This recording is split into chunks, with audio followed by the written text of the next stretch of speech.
Binance irratti koodii galchuu qofaan akkaataatti airdropii garaagaraa claim godhachuu dandeessan isinitti agarsiisa. Innis jalqaba gara profaayilii keessanii yookiin gara hoomii bakka mallattoo loogoo Binance kanaa jiru. Profaayilii keenya yookiin bakka loogoon asirratti argaa jirtan kanarratti ni cuqaasna. San booda haala kanaan nu dhufaa jechuudha.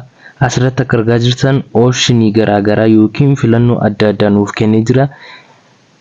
Nutummoo more service bakka jedhu irratti ni cuqaasnaa jechuudha. As keessa wantoota adda addaa giftii fi wantoota riwaardii garaagaraatu jira. Isaan keessa read packet kan jedhu kanarratti ni cuqaasnaa jechuudha. Read packet akkaataatti koodii galchuu qofaan claim godhachuu dandeenya. Wantoota airdropii garaagaraa, crypto garaagaraa, USDTs ta'uu danda'a.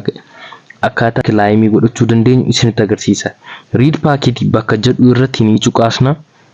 Sanii booda haala kanaan erga nuuf dhufee koodii koppii godhannee chaanaalii irratti koodiin gadhiifamu jira. Yerootti chaanaalii adda addaa irratti liinkii isaa liinkii chaanaalii kana chaanaalii eebbisaa teek irra isiniifan godha. Achirra koodii kana argachuu dandeessu. Yeroodha gara yerootti koodii garaagaraatu jira. Mee koodii kana itti galchine haa ilaallu. Koodii pestii itti godha. Koodiin argadhe kana asirratti pestii goone dhugaaf sobasa adda baasu.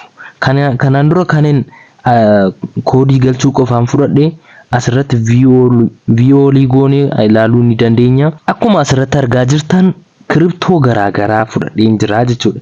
Fakkeenyaaf asirratti isinitti agarsiisuuf toonii fudhadheera. Asirratti deemtii fudhadheera. Asirratti akkuma argaa jirtan doogii fudhadheen jira.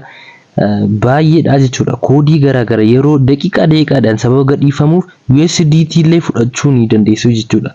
Akkuma carraa koodii sana galchitan nama baay'eedhaaf hojjechuu danda'a, hojjechuu dhiisuu danda'a. Koodichi yeroo baay'ee garuu dursitanii yeroo koodii kana asirratti pestii godhatan haala kanaan kiriptoo garaagaraa isiniif kennaa jechuudha. Binance irra namoonni baay'een kan hin beekne garuu kanaan dura kan ture kan baay'ee dadhabbii tokko malee kiriptoo garaagaraa kan akkaataatti argatan keessa kun baay'ee kan ajaa'ibaati jechuudha.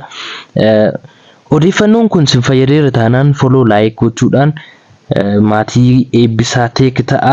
YouTube'dhaan immoo viidiyoo garaagaraa argachuu dandeessu. Waa'ee kiriptoo fi wantoota adda addaa irratti wal qabate kan hojjetamanii eebbisaa teekii chaanaalii keenya irratti subscribe gochuudhaan seensa ta'a. Achirratti wantoota adda addaa chaanaalii koodiin kun irratti gadhiifamanis isinii jira argachuu ni dandeessu jechuudha. Odeeffannoo dabalataaf follow.